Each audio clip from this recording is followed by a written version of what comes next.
Hey everybody, it's Zori from OneScales. In today's video, I'm going to cover how to back up your files, your content files in your Shopify backend using an app with just one simple click instead of you having to go one by one clicking and downloading and save as and all that stuff. These are for real stores that you don't want to do things manually or you don't want a developer to code something to back up for you. You can just use a free app and let's jump into it very simply put.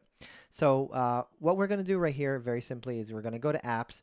We're going to type in Filey, just like file with a Y at the end. And I'm going to click and go to the App Store itself.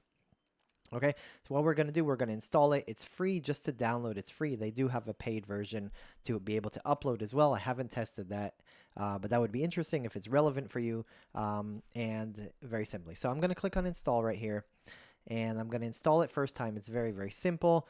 And I'm going to click here, install. And it'll have access to the Shopify admin. Obviously, it needs to actually be able to download it. So all I do right here, I go to the app itself and I click on this simple button called download files and I just wait.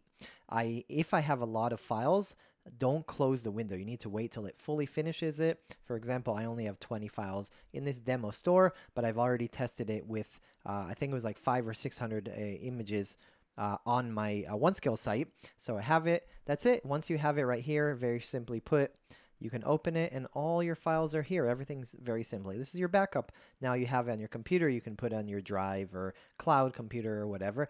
You have all your images.